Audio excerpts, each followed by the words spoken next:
You're listening to Your Beautiful Day on the Gratitude Radio Network. Jen, Mother of Gratitude.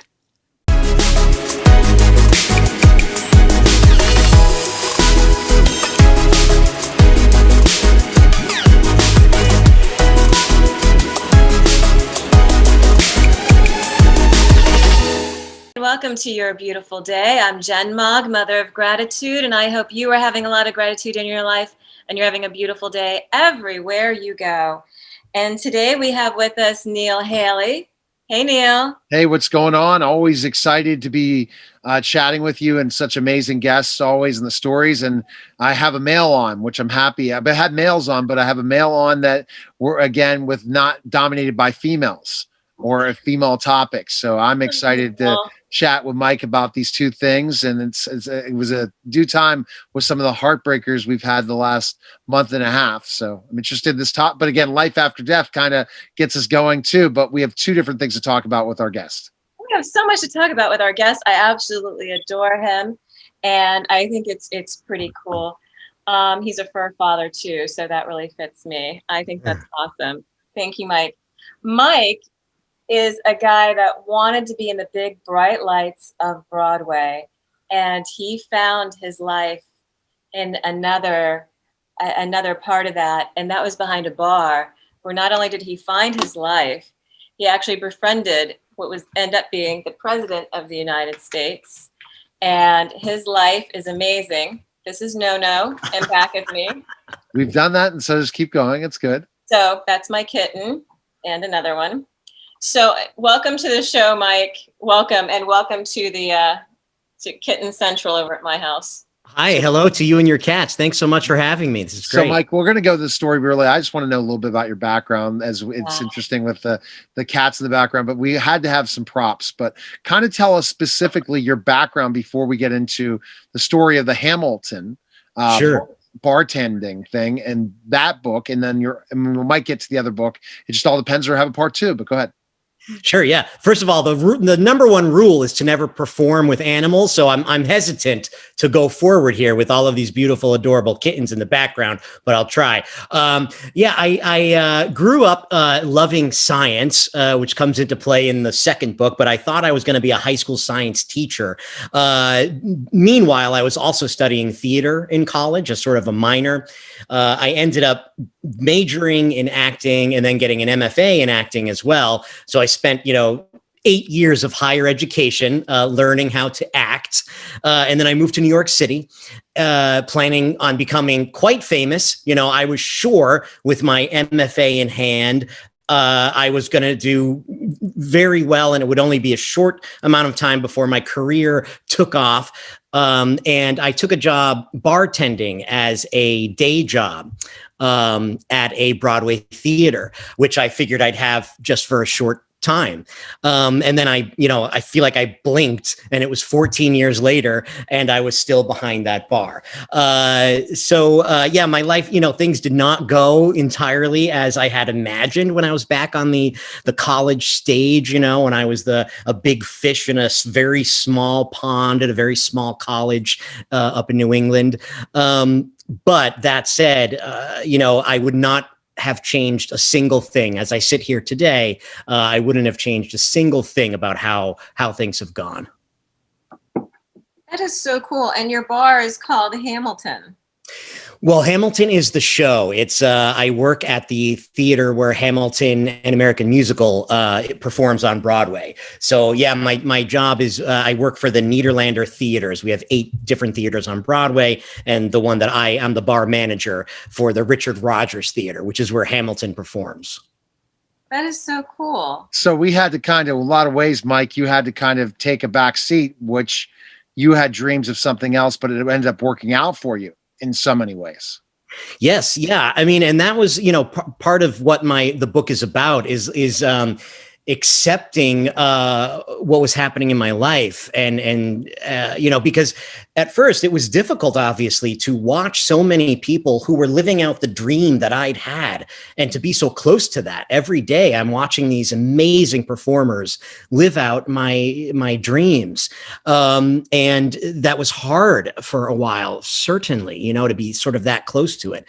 And eventually I had a sort of an epiphany listening to the show one night. One of the songs is called Look Around. It's look around at how lucky we are to be alive right now. And the whole point is about being in the moment and truly experiencing every moment, and how having gratitude for what you do have in your life, and not worrying so much about the things that you've been grasping for, and instead focusing on the here and now. And when I started to do that, you know, I was working in this lobby where I was seeing these beautiful things happening every day. I was watching, seeing how the show was affecting people, and I started sharing stories on Facebook, meant initially just for I really thought my mom and my sisters were going to read it, and that was pretty much it.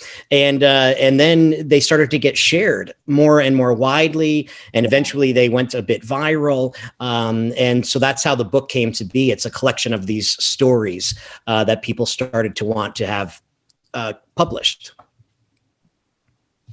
What's some of the stories that you have in your book that you can share with everyone? There are a few of the stories are, you know, the celebrity encounters I had, which were fun because, you know, for that first year of Hamilton, everyone wanted to come see the show. And, you know, one of the big ones that affected me deeply was President Obama came twice to the show. And, you know, to be able to, and he did a speech one of the times, and to be able to be standing, you know, 20 feet from him while he was giving his speech and saying, yes, we can. I mean, for me, it was a really powerful experience. He was a really, really warm, funny, just a really great guy. So, you know, there are a few of those stories, but really the stories that are most powerful for me are just the stories about the people I was seeing on a daily basis.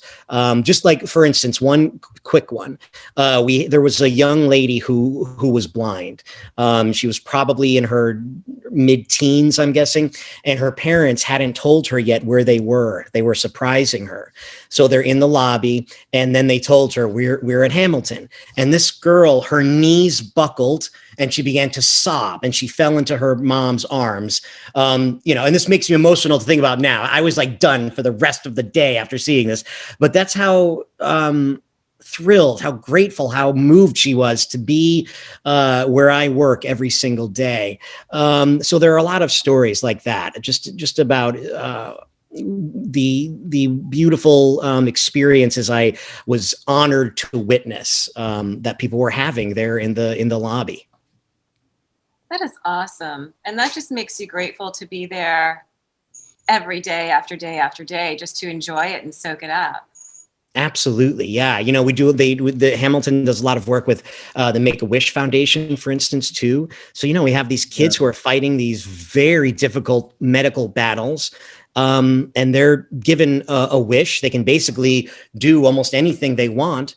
And they ask to come to Hamilton again. So that tells me that there's something very important going on that stage. If people are using their wishes, and if they might not have a lot of time left here in their physical bodies and they want to spend it watching Hamilton, that means that I should probably be paying attention to what's happening up on that stage. And so talking about the different stories, meeting all these different people, but I guess being part of this amazing movement, which is Hamilton. I mean, do everyone that worked on Hamilton feel that way, especially with how popular it was on Broadway? Yeah, and that goes to Lin-Manuel Miranda, who is the writer and creator of Hamilton. Lin is an absolute genius, you know, and I mean that literally. His brain does not work in the way that the average brain does. It can just do things that the typical brain isn't able to do. But to match that huge brain is a huge heart. He's a really beautiful human being. And he goes out of his way to make everyone working at the theater, no matter the capacity, even if, like me, you're just selling junior mints, he wants you to feel a part of the whole thing. And he really, there's a familial atmosphere that pervades everything.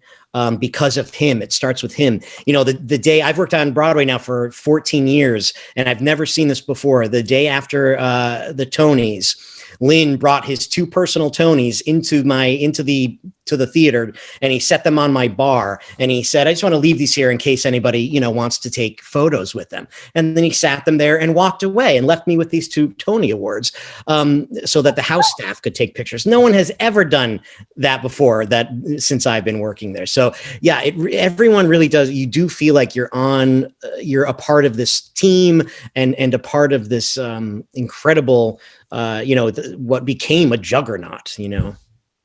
And family is so important. I didn't know I had a family until I got into theater. And my theater family, and it's a different animal than it is film. I think theater is better, personally, because those people they got your back. They got your back, they got your front, they got anything that you need. They will show up. They will, whatever you need, whatever you're going through, theater shows up for each other. And it is such a powerful group of people. I don't care if it's community theater or Broadway. Once you're in theater, you're in theater.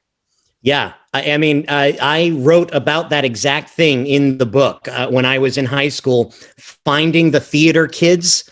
Yeah. I found my people, you know, that was my tribe, so to speak. And I think you're right, you know, because in order to do good theater, you have to be you got to crack your heart open and be real sensitive and observant. And, you know, and for me, actors are great people to be around because they tend to be empathetic people who are great listeners typically, you know, if you're an actor for the right reasons, that is, right. You know. So yeah, I had the same experience, that finding theater was like finding my home, my people. Right. Yeah. Especially, I mean, for you, you found it.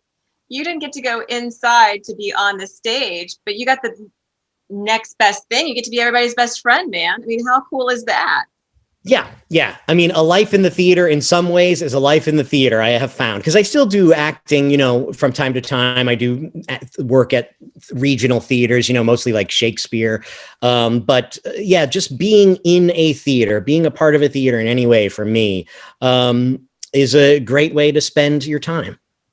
How many bartenders or other people that work in the theater, especially on Broadway, want to be on Broadway? Like 99%. I would say almost all of us are people who are involved in the arts in some way. Yeah, at least 99%.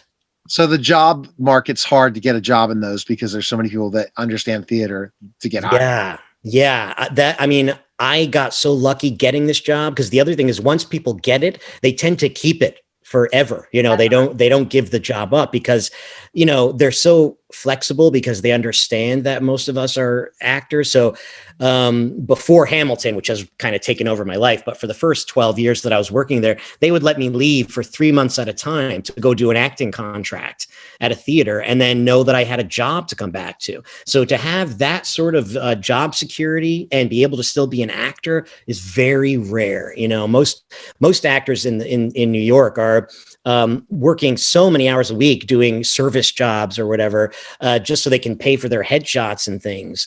And there's, you know, it's a tough life. And this job that I have is incredibly, I'm incredibly lucky to have it. Well, it's not a job, it's a career. It's what you're supposed to do in life. And for them to put you on hold and say, no worries, man, go do what you need to do. And we've got your back and come back and here's your job. Yeah. That lends itself and just surpasses everything for yeah. life work. Yeah. I mean, before I had this job, the way that I was making ends meet was doing temp work. I was stuffing envelopes for like $11 an hour, and $11 an hour at that time equated to my paycheck was like, $300 a week, which living in New York City, you can't live on that. And I was working in windowless rooms. It was just like soul sucking work. And now the job that I have, to be able to engage with people, and to have the sort of flexibility that it has. Yeah, it's again, I'm incredibly lucky, and I'm aware of how lucky I am. So let's kind of jump into with the pandemic, how Mm. that's affected you as a bartender. I mean, people don't look at these people like this, especially in areas of the country like New York, where pretty much New York City was dead for some time, and also Broadway. What did you do? Totally dead. I mean, Broadway's still dark. So we shut down on like March 17th, I think maybe it was. So we're coming up on a year that we've been dark. And for people in the arts, it's been devastating, especially in New York, because a lot of the restaurants were also closed down. So it wasn't like people who are actors could go back to their old waiter or, waitressing job. Those jobs weren't there either. So yeah, people are struggling immensely. For me, it just happened to be that at the time that this was happening, I was in the midst of finishing up that book and then beginning this next book and working on a documentary. So it just happened to fall at a time when I was incredibly busy. But for most people in the arts, yeah, it's totally devastating. And we still don't know, the path back is still not entirely It's clear. just crazy because there's other places that are just rolling through. They're coming back. Yeah. Yeah, Broadway is a tough one because the profit margins are so thin on Broadway that you have to have a house that's at least 80% full for most shows to be financially feasible. And, so to do any kind of social distancing, you just wouldn't be able to financially make that work for Broadway. So, yeah, People don't know that. People don't even, they don't understand the capacity that these places need to be at in order to just survive. Yeah. They just think they have deep pockets and they'll last forever. But this is taking, it hurts my soul that the city that never sleeps is now where you guys are. Yeah, it's bizarre. It was surreal. I mean, it was like living in an apocalyptic movie. The new Times Square was a ghost town. I'd never seen anything like that since 9/11, maybe after, not since then. So yeah, it's been a rough year for a lot of people, Right. as you know. Right. So what does that mean now for you? You're busy. We'll talk about finishing up projects because I want part two. I think that we need to talk Netflix next week. We're booking you already. And I know you could say, yes, I will be here, and Sure. we'll have our co-host as well. But I want this theme, and I guess that's the kind of thing I am, this producer that says, okay, let's keep going, but let's just keep this theme in Broadway. Cause I mean, like I said, I'm so sad for it, but what are you hearing? What's going to happen next? They're putting plans into motion now about how to reopen safely, and I don't know what that's going to look like. We're hearing things like using rapid testing, possibly, to make sure that people who are coming into the theater are not contagious or don't have the virus. Other than that, yeah, we're hearing now the whispers are maybe in the fall, sometime in the fall. So we're still looking at not being back through the whole summer. A lot of it will depend, I think, on the numbers. Things at knock on wood, the numbers are dropping. Things are looking up right now, infection rate wise. And I don't know if that has to do with the rate of vaccination or if people are just being more careful right now or what it is. But right now, the trends are going in the right direction. And if that continues, maybe we get there a bit earlier. But they're looking at different contingencies, different ways to do this. They're talking about doing like pop-up theater. I've heard, like maybe doing some outdoor type things to start bringing things back. You could definitely do that in Central Park.